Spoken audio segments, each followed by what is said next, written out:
y allá. Listo. Gracias.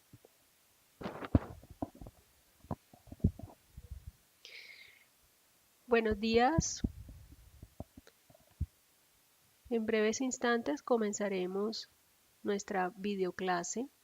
Es una videoclase introductoria sobre el tema que vamos a tratar en este curso, la legislación en seguridad y salud en el trabajo. Ustedes en la plataforma pueden encontrar la temática y la respectiva bibliografía y el material de apoyo, tanto general como complementario.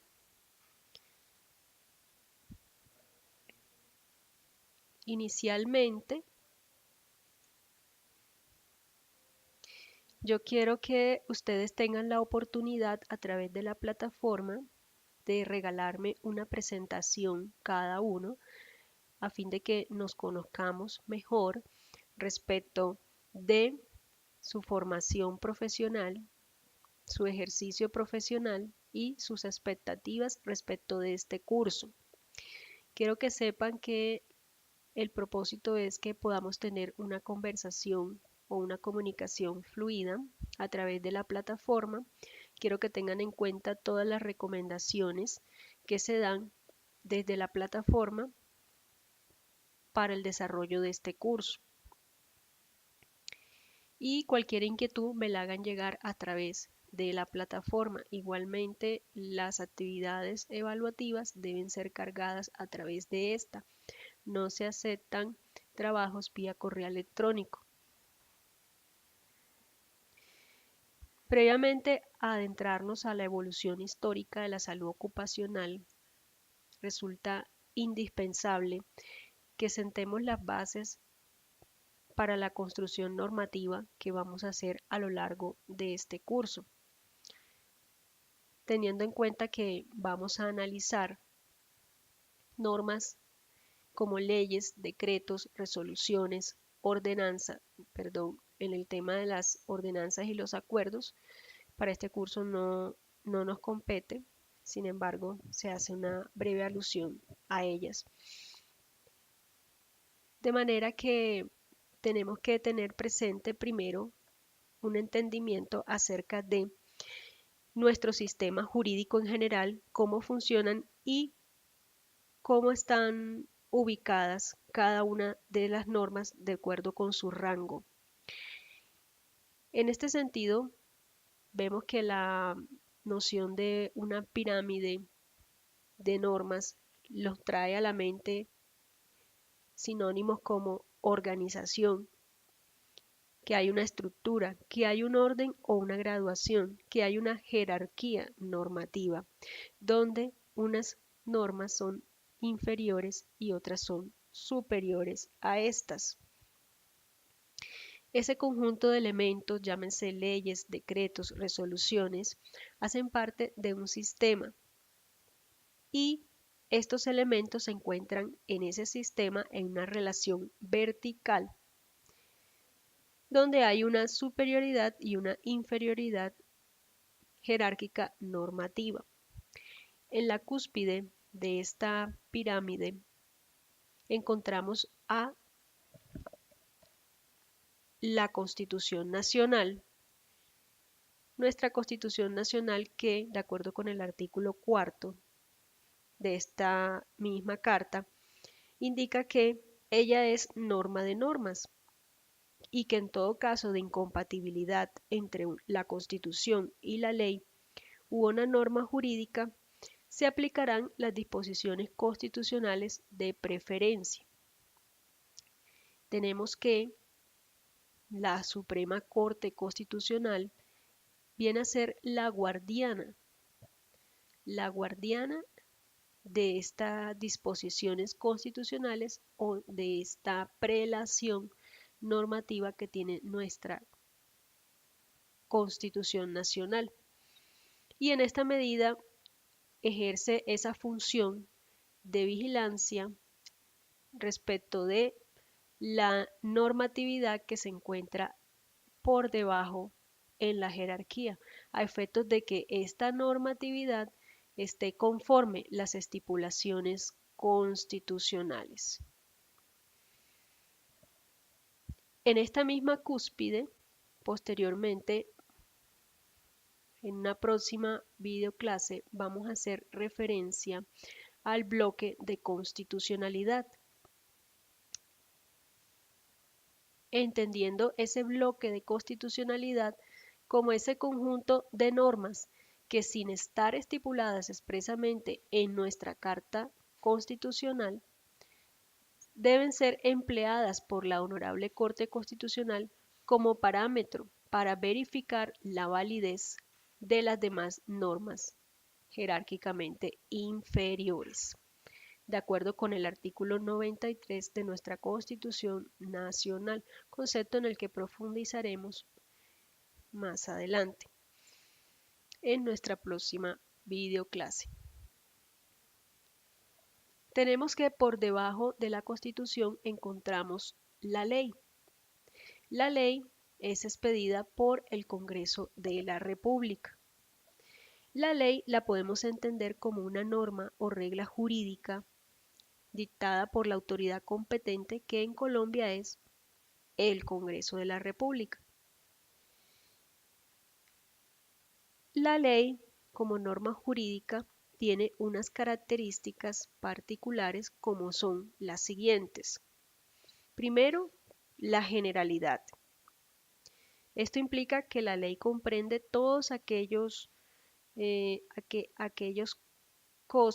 condiciones, es decir, la generalidad de la ley nos implica que nos atañe a todos por nuestra condición de ciudadanos en el evento en que nos encontremos en las circunstancias fácticas previstas por ella. A eso se refiere la generalidad. Ahorita vamos a ver un ejemplo. En el caso de la obligatoriedad, implica que la ley tiene un carácter imperativo atributivo, es decir, que por una parte ella establece obligaciones o deberes jurídicos y por la otra parte establece o nos otorga derechos.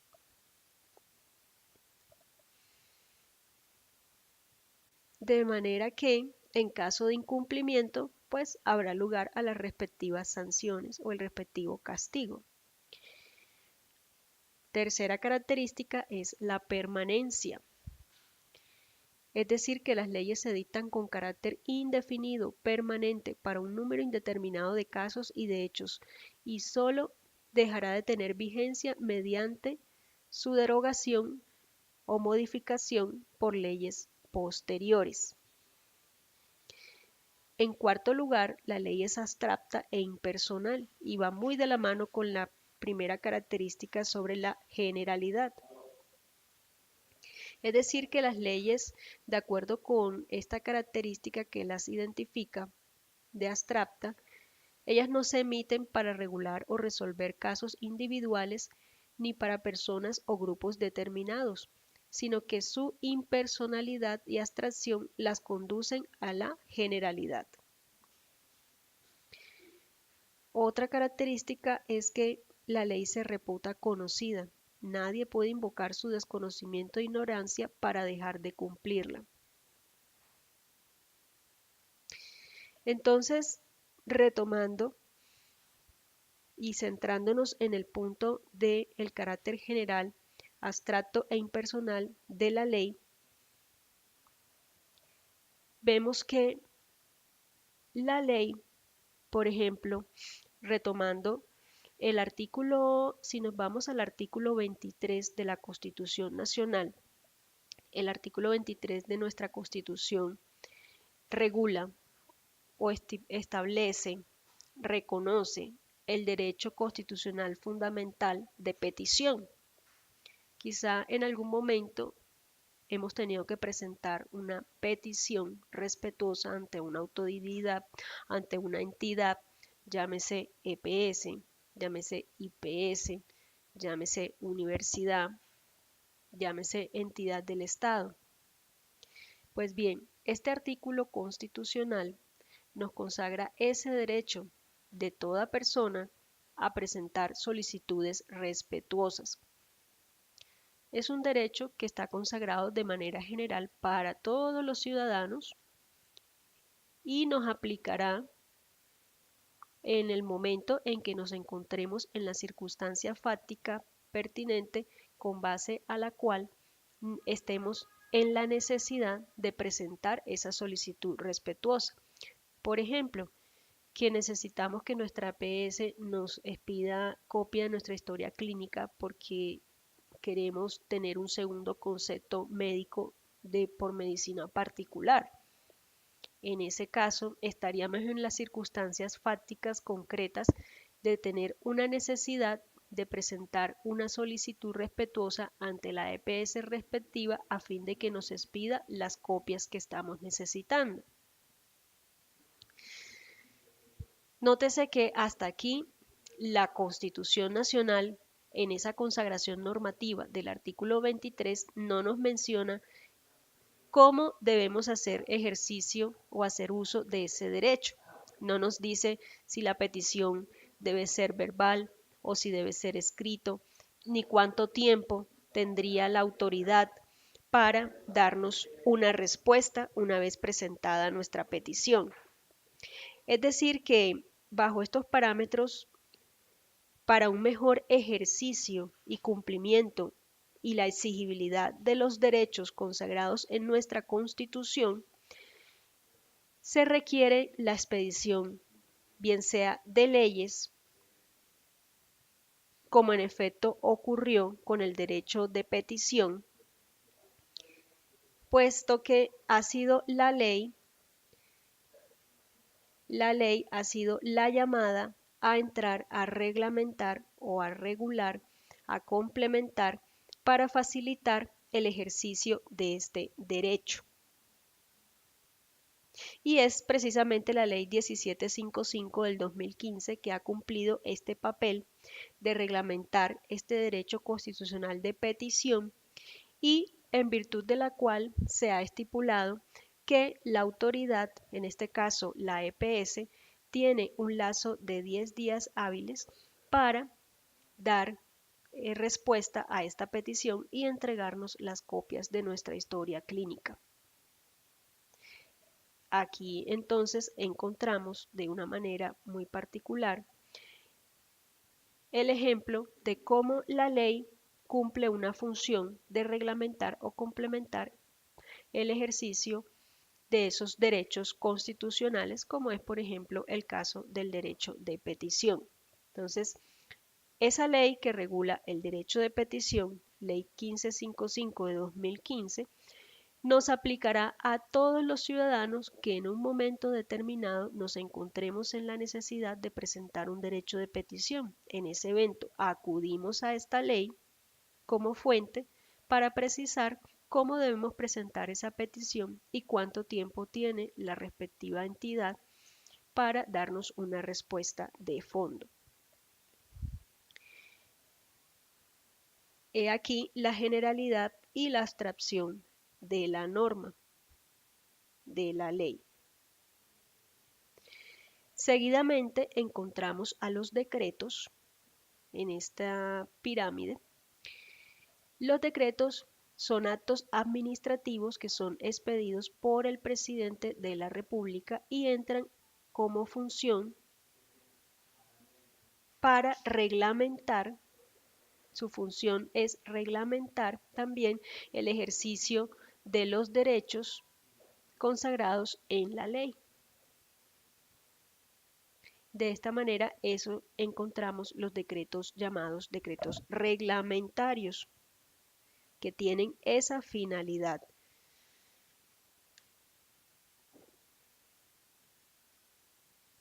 Como leyes, por ejemplo, en nuestro sistema de gestión encontramos la 1562 del 12. En el caso de los decretos, podemos encontrar el régimen precedente a la ley 1562 del 12.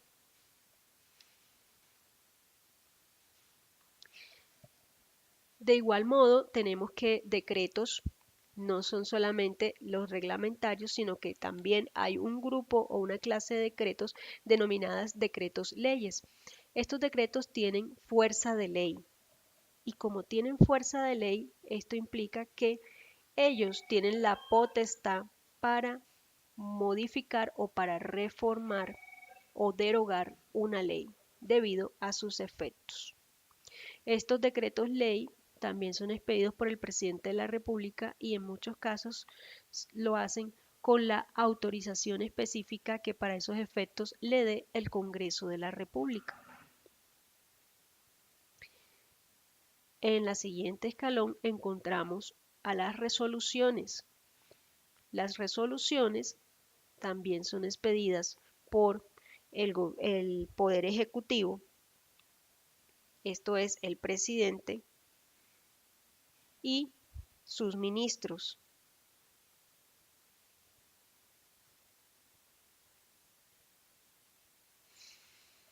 Las resoluciones también tienen ese carácter reglamentario para complementar el ejercicio y facilitar el ejercicio de los derechos, pero además podemos encontrar resoluciones que tienen un carácter eminentemente técnico. Y en nuestro curso de seguridad y salud en el trabajo haremos referencias a toda esta clase de normas. Constitución Nacional, leyes, decretos, resoluciones. En el punto de la ley hay que tener en cuenta también que las leyes, como la acaba de mencionar 1562 del 12, es una ley de carácter ordinario, es decir, no tiene una formalidad especial para su expedición o un procedimiento especial. Cosa distinta que ocurre con una clase especial de leyes, como son las leyes orgánicas o las leyes estatutarias.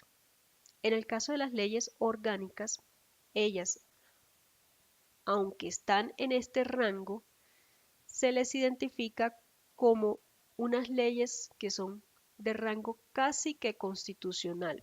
¿Por qué? Porque estas leyes orgánicas determinan la expedición de otras leyes. Por ejemplo, Ley Orgánica del Presupuesto.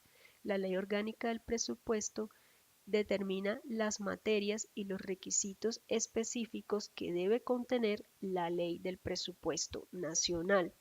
En el evento de que la Ley del Presupuesto Nacional no se ajuste a los requisitos estipulados en la Ley Orgánica del Presupuesto, entonces esta Ley de Presupuesto Nacional no pasaría una revisión de constitucionalidad por parte de nuestra honorable Corte y por ende sería retirada del ordenamiento. Las otras clasificación de leyes son las leyes estatutarias, las cuales también tienen casi un rango constitucional a pesar de su carácter de ley, en la medida en que estas leyes se refieren a materias como derechos, deberes fundamentales de las personas y los procedimientos y recursos para su protección. Así, por ejemplo, tenemos la Ley 270 de 1996, que reguló la administración de justicia y consagró, desarrolló, reglamentó derechos que conciernen a esta, como son la gratuidad, la celeridad, el derecho de defensa, el derecho de acceso a la justicia. Tengamos en cuenta que este sistema jurídico nacional entonces se basa en relaciones de subordinación, en la que hay una jerarquía y en la que unas normas son superiores a otras, siendo la Constitución Nacional la que se ubica en la cúspide como norma de normas. Vemos que esta normatividad es expedida por autoridades legítimas que hacen parte de nuestro Estado social de derecho. Dicho esto, ay, mierda, si es que, ay, pucha, me toca repetir todo esto. Mira, no le activé el micrófono. Qué bruta. Y ahora, iban 20 minutos. No me di cuenta.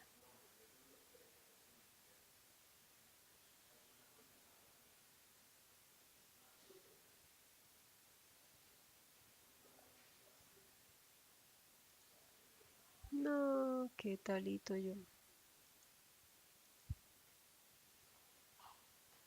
¿Y ahora qué hago?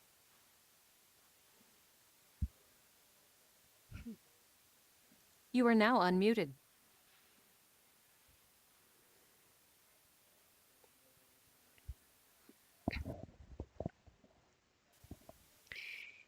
Buenos días, estudiosos. Procedemos a dar inicio a nuestra videoclase. En esta oportunidad queremos hacer una introducción a la legislación en seguridad y salud en el trabajo a fin de sentar las bases sobre las cuales vamos a construir a lo largo de este curso. Este propósito inicial de esta primera clase es que en principio nos ubiquemos con respecto a ese conjunto de normas y su distinto rango y jerarquía, a efectos de que podamos encontrarle un lugar a cada una de ellas dentro del sistema jurídico y conozcamos los efectos o los alcances de cada una de ellas. De igual modo, yo los invito a ustedes a que hagan una presentación personal cada uno en la plataforma respecto de su preparación profesional, quiénes son, sus intereses personales y el ejercicio profesional en el que se encuentran, así como también, sobre todo, las expectativas que ustedes esperan llenar con este curso de legislación en particular. En la plataforma tienen acceso a la bibliografía, al material de estudio, tanto general como complementario. De igual modo, el propósito es que tengamos una conversación fluida a través de nuestra plataforma y que me puedan compartir las inquietudes que ustedes van teniendo al abordar las distintas temáticas. Les recomiendo mucho que tengan muy presente las pautas del curso. Toda comunicación, todo envío de material, todo envío de trabajos es a través de la plataforma. No están aceptados los envíos de trabajos a través de correo electrónico, ni posterior a las fechas previamente estipuladas. En todo caso, cualquier inconveniente que ustedes puedan tener al respecto, pueden hacérmelo saber a través de la plataforma a efectos de encontrar una solución oportuna. Entonces, dando inicio a esta introducción, es importante que nos ubiquemos en que nuestro sistema jurídico y la normatividad que vamos a analizar en este curso, vamos a enfrentarnos a normas de distinto rango, como leyes, decretos, resoluciones. Y en ese conjunto de normas que constituyen un sistema jurídico, encontramos que hay una jerarquía, así como en una empresa encontramos un gerente en general, encontramos un gerente financiero y seguidamente en esa estructura piramidal encontramos estas personas que están estratégicamente ubicadas o jerárquicamente ubicadas a efectos de establecer un orden, una estructura, una graduación, una organización. Así ocurre también con nuestro sistema jurídico, en donde existen unos elementos constitutivos que hacen parte del mismo. Estos elementos constitutivos son ese conjunto de normas.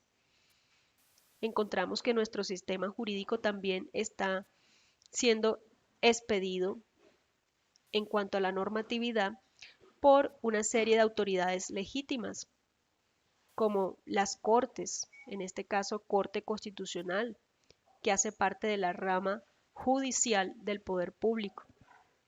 Encontramos el Congreso de la República, que hace parte de la rama legislativa.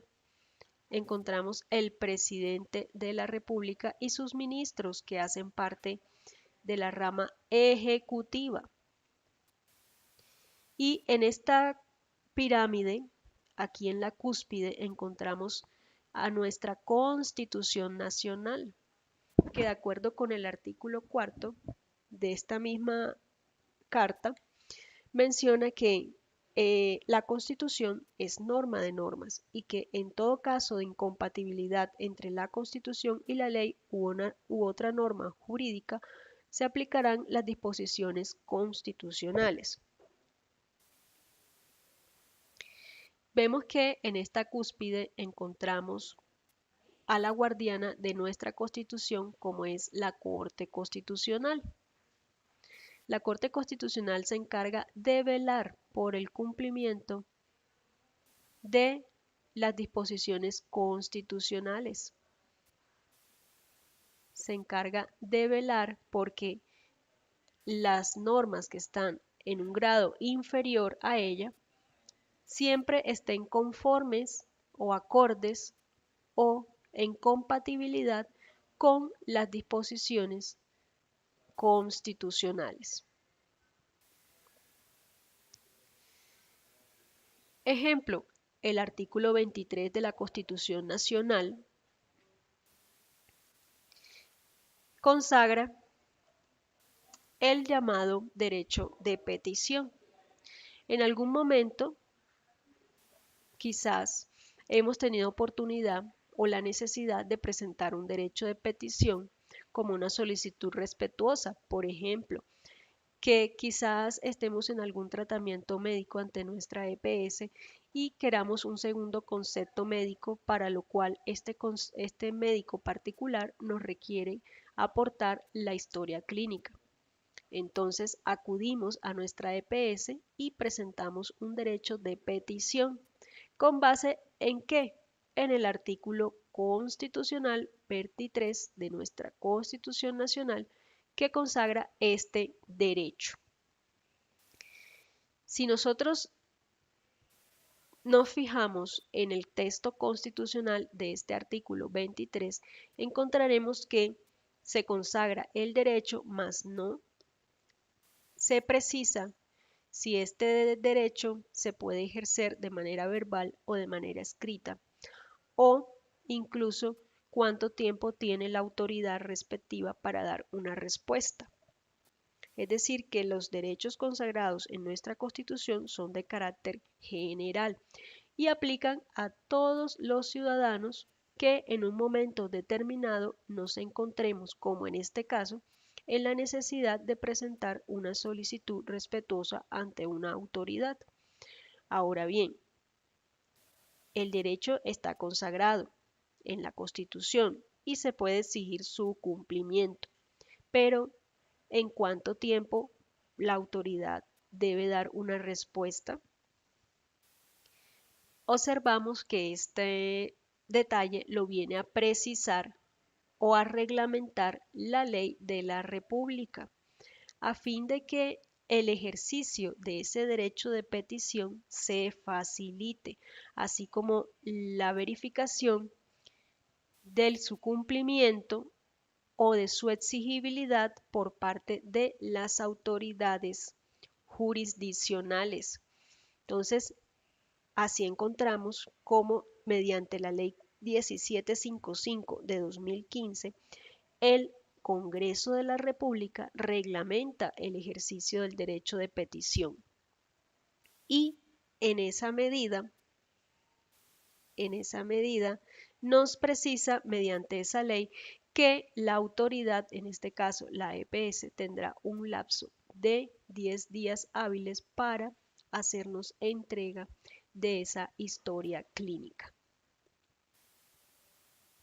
Noten ustedes cómo la ley está llamada a reglamentar y a facilitar el cumplimiento y el ejercicio de esos derechos constitucionales.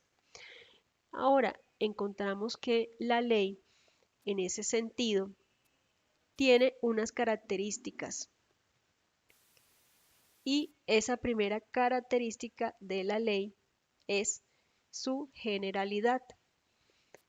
Dado que la ley comprende a todas aquellas personas que se encuentran en las condiciones por ella previstas, sin ninguna excepción. Así, cada uno de nosotros tendremos, una vez nos encontremos en esa necesidad de presentar un derecho de petición, quedaremos cobijados por esta ley que reguló tal derecho y en virtud de ella podremos presentar y exigir de la autoridad la respuesta a nuestro derecho de petición de acuerdo con el lapso por ella estipulado.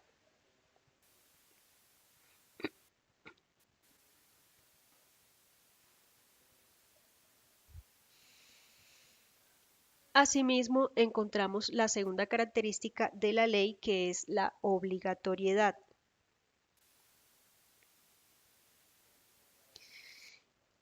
Esta implica que la ley tiene un carácter imperativo atributivo, es decir, que por una parte la ley establece obligaciones o deberes jurídicos y por la otra establece derechos. Entonces, en el mismo ejemplo encontramos el derecho a presentar las solicitudes respetuosas ante la autoridad y el deber de ésta de darnos una respuesta de fondo en un término estipulado. En este caso estamos hablando de 10 días hábiles, puesto que se trata de entrega de documentación. Tercera característica, la permanencia. Implica que las normas se dictan con carácter indefinido, permanente, para un número indeterminado de casos y de hechos, y solo dejará de tener vigencia mediante su derogación por leyes posteriores.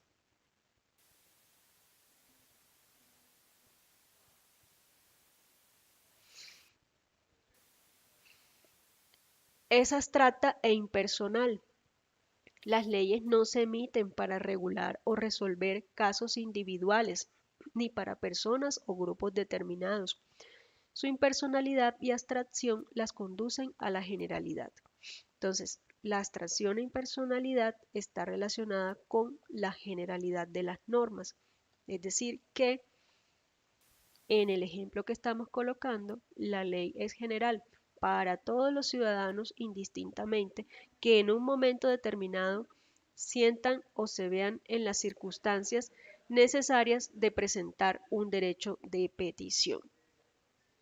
Es decir, que la ley no regula un caso específico de alguno de nosotros, de Marta, de Pedro, de María, sino unas prescripciones generales a las que todos nos acogeremos en un momento determinado, encontrándonos en las circunstancias fácticas que ellas estipulan.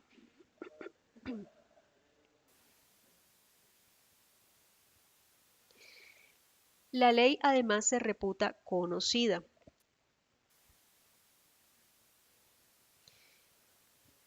La ley además se reputa conocida, es decir, nadie puede invocar su desconocimiento o ignorancia para dejar de cumplirla.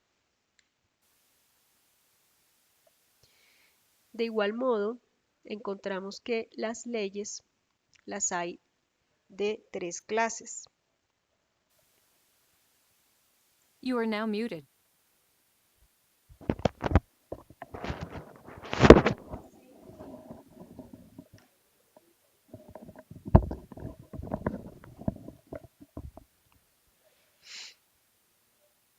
You are now unmuted.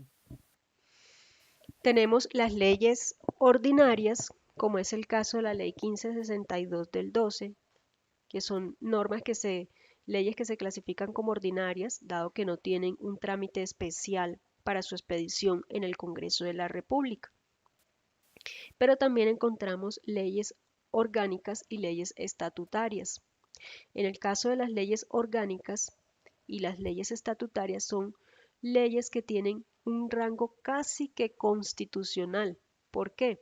Porque en el caso de las orgánicas, ellas determinan la expedición de otras normas.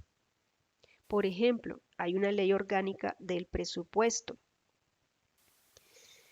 Esta ley orgánica establece los requisitos que deben reunirse para la expedición de esa ley presupuestal.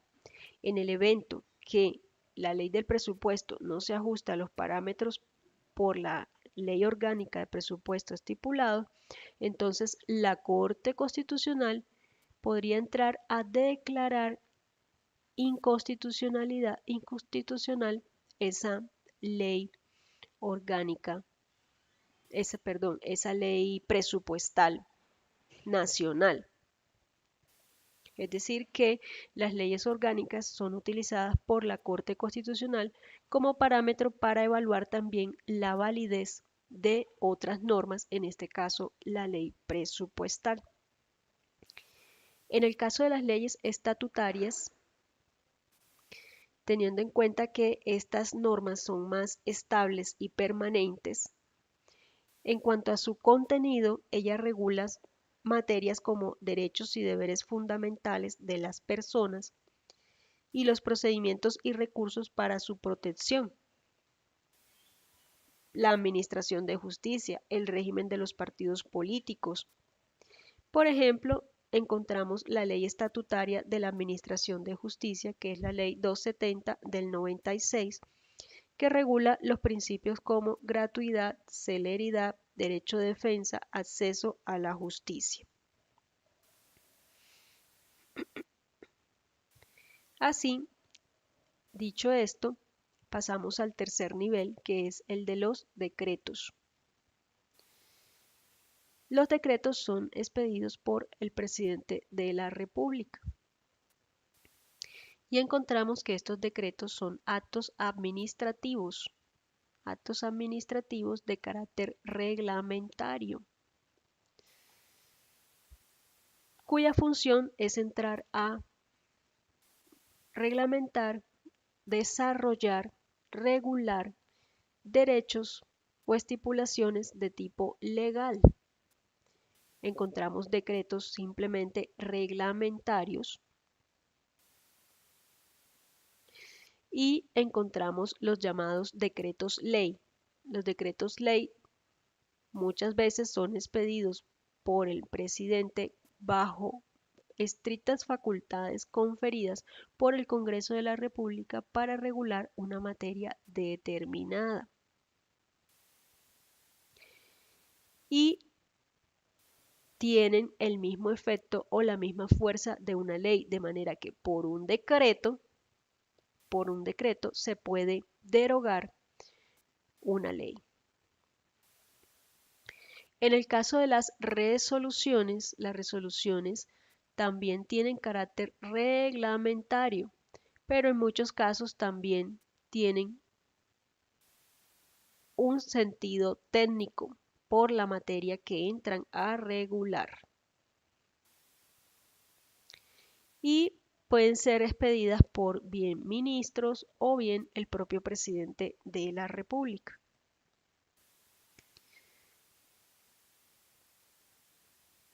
Entonces, es así como este conjunto de normas hacen parte de ese sistema jurídico nacional.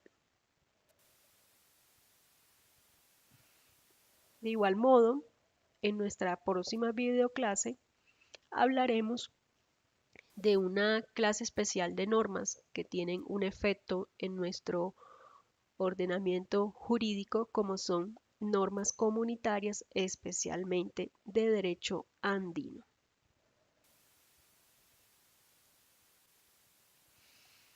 Pasamos ahora a las preliminares sobre la evolución normativa de la seguridad y salud en el trabajo.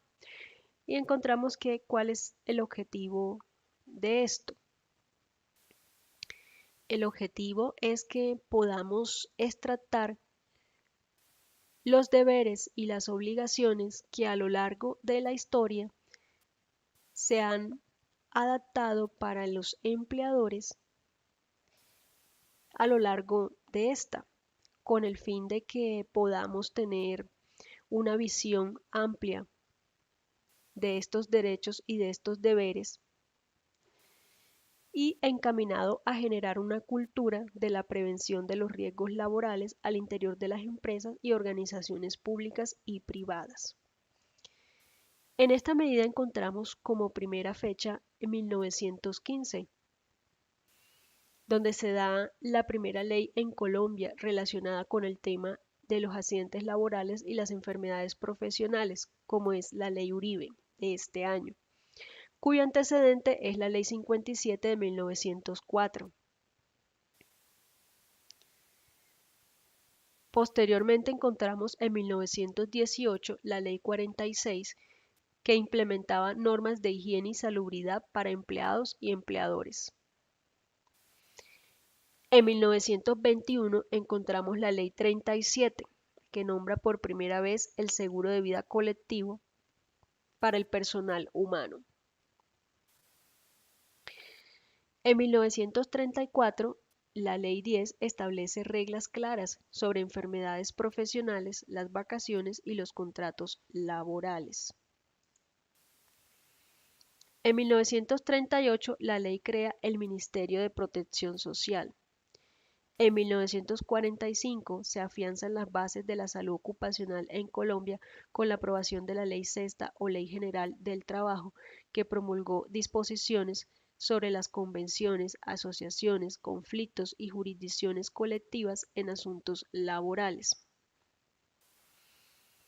Encontramos el Código Sustantivo del Trabajo en el artículo 56 de este estatuto normativo, que señala de modo general incumben al empleador obligaciones de protección y de seguridad para con los trabajadores y a estos obligaciones de obediencia y fidelidad para con el empleador.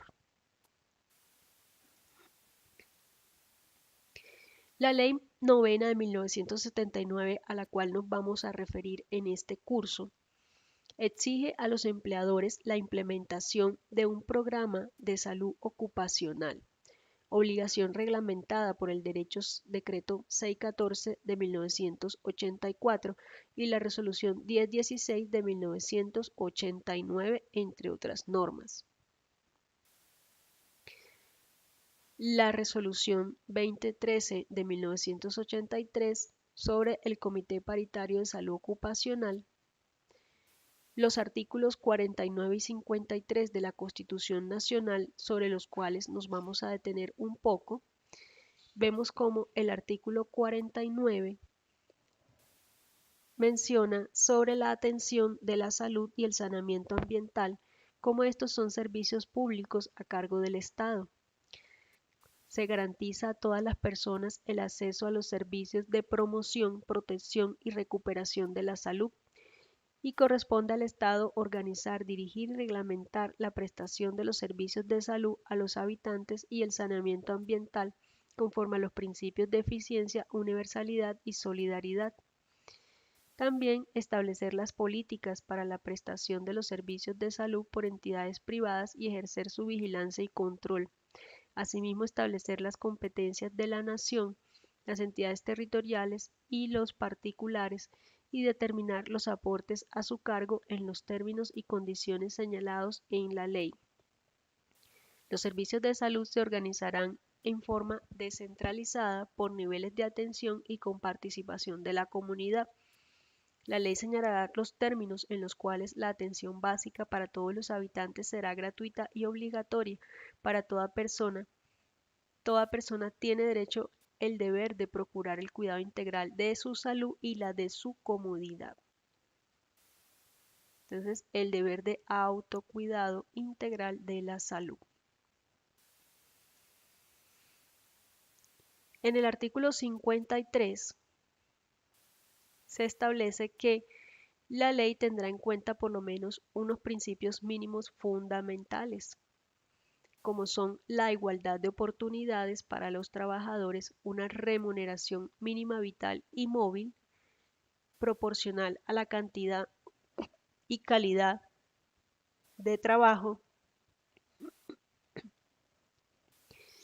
la estabilidad en el empleo, la irrenunciabilidad a los beneficios mínimos establecidos en normas laborales, las facultades para transigir y conciliar sobre derechos inciertos y discutibles, situación más favorable al trabajador en caso de duda en la aplicación e interpretación de las fuentes formales de derecho, primacía de la realidad sobre formalidades establecidas por los sujetos de las relaciones laborales, garantía a la seguridad social, la capacitación, el adiestramiento y el descanso necesario, protección especial a la mujer, a la maternidad y al trabajador menor de edad. Entonces, nos vamos a detener en la irrenunciabilidad a los beneficios mínimos establecidos en normas laborales, que va de la mano con la facultad para transigir y conciliar sobre derechos inciertos y discutibles. Hay que tener en cuenta con respecto a esto que las normas establecen unos beneficios mínimos, como por ejemplo la seguridad social. Todo trabajador tiene derecho a estar afiliado por parte de su empleador a la seguridad social.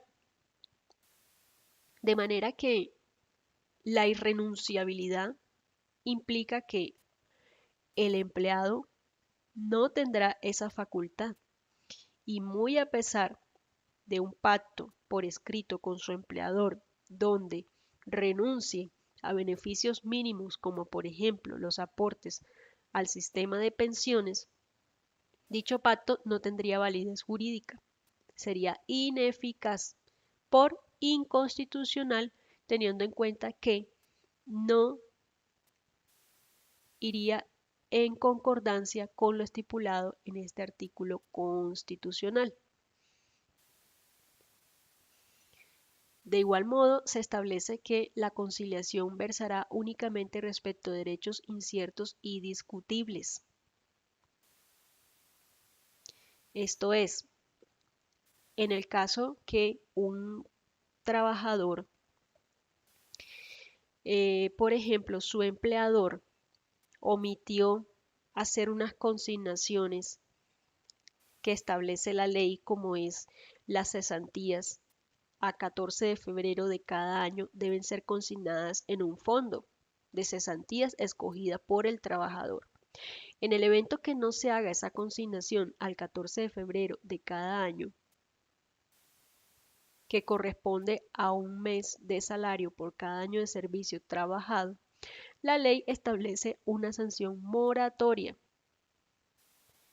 que consiste en que el empleador deberá cancelar al trabajador un día de salario por cada día de retardo en la realización de esos aportes.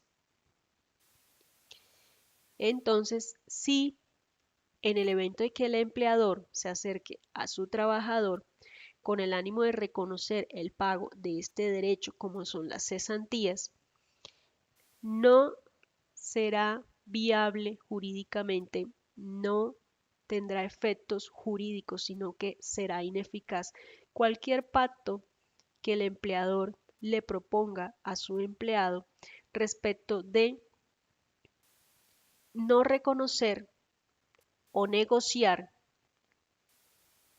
esas cesantías. Más sin embargo, sí podrán establecerse negociación o renuncia. El empleado podría renunciar al pago de la indemnización moratoria, al pago de la sanción, más no al pago de su capital por concepto de cesantías, dado que se trata de beneficios mínimos irrenunciables establecidos por normas laborales, cuyo objetivo es que el empleado pueda contar con este recurso una vez queda desempleado para solventar sus necesidades básicas. En esta medida, esos pactos, esos acuerdos sobre derechos inciertos y discutibles, como por ejemplo una sanción moratoria, dado que la sanción moratoria se genera por el no pago oportuno de las prestaciones sociales. Sin embargo, debe quedar probada una mala fe o una intención del empleador hacia su trabajador de engañar o de eh, abstenerse de cumplir voluntariamente este, este pago. En esa medida, sobre esas sanciones podrían versar transacciones y conciliaciones. Tengamos presente que transacción y conciliación ambas son acuerdos a los que pueden llegar las partes para dirimir un conflicto o poner término a un conflicto. Pero en el caso de la transacción no interviene sino las partes interesadas, no hay un tercero mediador, como si ocurre en el caso de la conciliación, en el que hay un tercero mediador, llámese juez, llámese inspector del trabajo, que está llamado a velar por el respeto de los derechos y las garantías mínimas. De igual modo, la transacción, aunque no está presente un tercero mediador, juez o inspector del trabajo, debe sujetarse a los parámetros legales para que nazca a la vida jurídica, para que tenga una validez. El otro principio al que queremos hacer referencia es el principio de la primacía de la realidad sobre las formalidades establecidas por los sujetos de las relaciones laborales, que es muy importante que lo tengamos presente y respecto del cual vamos a hacer unas aplicaciones en la próxima videoclase cuando analicemos el tema de las formas de vinculación o contratación laboral. ¿En qué consiste este principio de la primacía de la realidad sobre las formas? Es decir, que si, por ejemplo, se llega a un acuerdo entre empleador y trabajador, en virtud del cual el empleado, que en este caso sería el prestador del servicio, y con base en ese acuerdo se suscribe un contrato de prestación de servicios en virtud del cual ese prestador o ese contratista va a prestar ese servicio o va a ejecutar una actividad a favor del contratante,